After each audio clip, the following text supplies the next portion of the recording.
okay, this is the fight we selected if Quest won, which they didn't. But let's highlight that one instead, because there was still, I guess, a way. They had to have everything fall into place. It was the double vacuum wall. Sometimes they have a really big comeback in team fight, and yeah, they burst some heroes and they can win this fight, and they have refresher, shard on Darkseer. So I think as this fight, so we can know if they can burst some heroes, then it's an easy win for them. Yep, and they obviously didn't have refresher shard in every fight, and they also did not really get any fights like this before. So at this point, after they are mega creeps. It's an uphill battle. They should have done better before that fight in particular. I mean, I think they did as best as they could, because Primal Beast making a comeback through the stacks was great.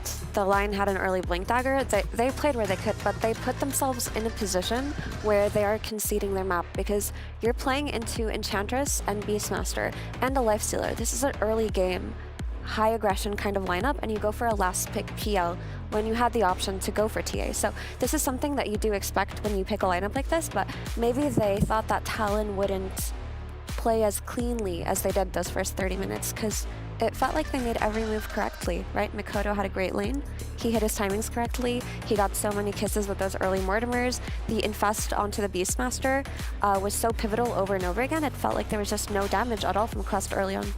Maybe a little bit of underestimating of opponents, Purge, because we talked about this. We said, you know, Talon so far, every game we've seen about them has been not the cleanest and mostly tailored towards doing well in the late game, oftentimes, and especially in their last series they played yesterday, a very greedy draft.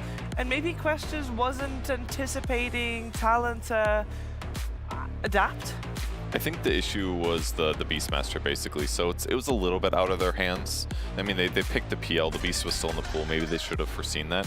But I think the drafts were relatively fine up until that point. So whether they needed to ban Beastmaster and pick PL or pick a different carry, I think that was maybe the crucial problem. Or they just needed to execute slightly better this game. They committed to the Beastmaster in that one fight. It got turned on them. That got them really far behind. Very unfortunate for Quest, but this is interesting for us because these two teams have not faced before. We have seen Quest do well at a LAN before, of course, in Bali. But as we heard earlier today, this is the longest tournament they've ever been a part of, and it is really interesting to see a relatively young team, Faithleon, adapt mid-tournament, mid-series, more importantly. This could be potentially a moment for them that could be defining for their journey forward, would you say? You mean for Talon? Yeah, for Quest as well. For Quest, losing a game here, that's high pressure. Yeah, it's definitely, it's upper bracket. It's a big step. Everybody won't take it. But I think both teams, they perform very well in this game. So I don't think they should worry so much. They just, like, we can just try to be better at next game. Both strategy and play, I think they are both very, very good. I agree. I didn't see any mistakes in Quest's lineup, not lineup, but in Quest's gameplay that game. They did everything that they could to get back into the game, and they pressed their spells correctly. It's just that they were at a disadvantage in terms of when their lineup would come online. And that's just, I think, them being caught off guard by Talon, because Talon, who hasn't run Snap more than once, and not once through the mid lane this tournament, did it. And not only that, they played Beastmaster Enchantress, which they haven't done before together. So maybe they got caught off guard and they'll adjust in game 2. Yeah, we saw just now Sunby having a lot of words for his team and probably talking about how to strategize game number 2. And Sunby is, of course, a very experienced coach. Especially for Talon, who's been with them for a little while. On the other side, Quest Esports, they've got Guess Who? And I'm not asking you to guess, that is actually his name. He's a very unknown coach. He also only joined the team a couple of weeks ago, if that. You're right, Shiva. I know absolutely nothing about him as well. Yeah, It's not just you guys. Yeah. No, I mean, it takes a while for a coach normally to click with the team, regardless of how experienced they are. That's true. And sometimes it can be helpful just because you have new ideas. It's a sixth person to spend effort on replays, on team knowledge, on going over your own team's mistakes. Just someone having an extra set of eyes that didn't have to be focused on playing the game is immediately helpful. So even if they don't have time to gel strategy-wise necessarily, having a sixth person is always going to be helpful. Yep, so he's got his work cut out for him, and we're going to see both Sunbees and Guess Who's work put in action in the draft of game number 2. But for that, we are going to take a quick break, but when we're back, it's more Dota 2 here at Riyadh Masters.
Welcome back. We are ready for game number 2. Quest Esports, Talon, head-to-head in a best-of-3. We're in the upper bracket of the playoffs. It's the first day of playoffs, and it's Super Tuesday. We got a lot of series to go through, and Talon and Quest up first and have the honor to play for an extra $500,000 to their name here of the prize pool.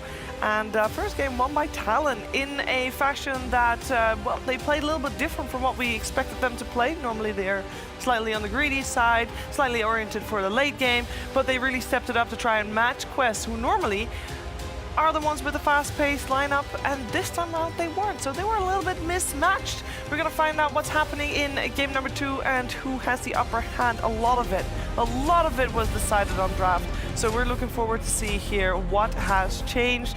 Draft will be on our screens in a second. As you see the countdown, I'm joined by Purge, Effie, and Faith Beyond. Faith Beyond, game number 2 coming our way. First of all, we want to see some changes, probably in the opening of the draft. Where would you like to see it go? I think Quest maybe make some change, because for Talon they win the game and they win the early game. So they maybe think, okay, we can keep pick it. But for Quest, maybe they want have some change. Maybe don't take Undying on first pick, but they can still go for it if they want.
same as last game.